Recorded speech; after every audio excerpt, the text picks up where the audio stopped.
Good morning, everyone. Hope, or good evening if you're in the Northern Hemisphere. Good afternoon if you're in North America, I guess. So welcome. We're back at Newlands today. And we're continuing to set up our farm. If you're not familiar with it, this is the vista from our house. We have a garden centre over here that's not yet producing anything, that we're just starting to get established. And we own a fairly sizable chunk of land, several sort of blocks down here, which we're clearing to get some crops in. So that's the current state of play. The first thing I want to do today is get some of this progressing a little.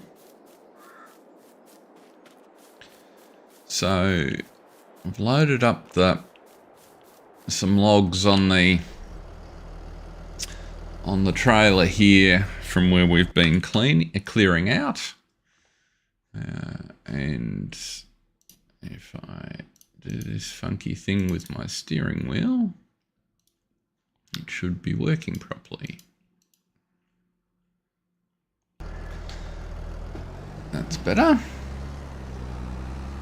So we can head across and drop these in our wood chip. If you joined me or saw the stream from the other day, I was having terrible trouble with the Jens wood chipper.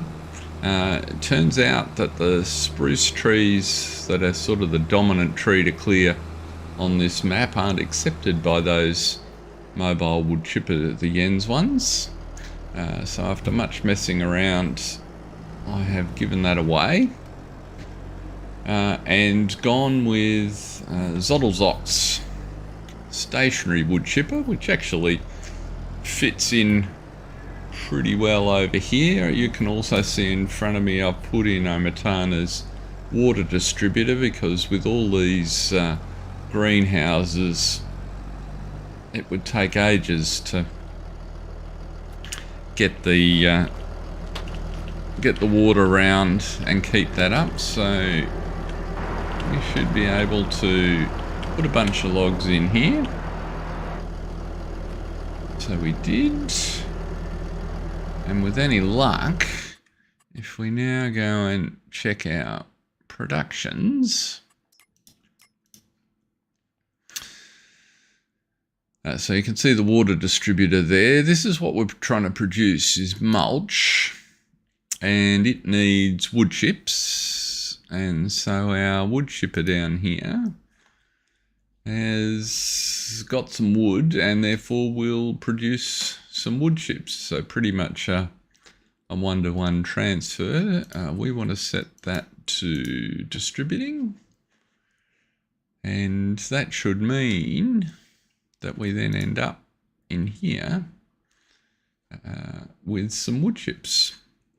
So we'll go with that configuration. 2 lots of wood chips will make 10 lots of that. Hey Tanner, welcome along.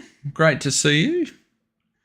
I'm just in the process of getting our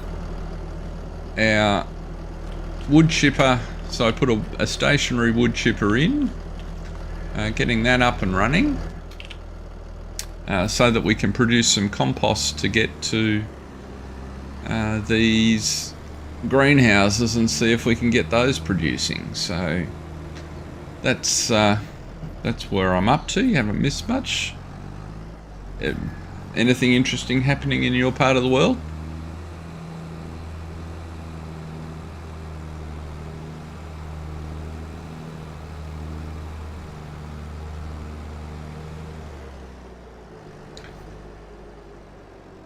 So I'll just take the trailer back down here. The next thing we'll do... yes, I finally found... Well, so what I learnt a couple of things. First of all, most of the trees that are to cut on this map are spruce. And the Jens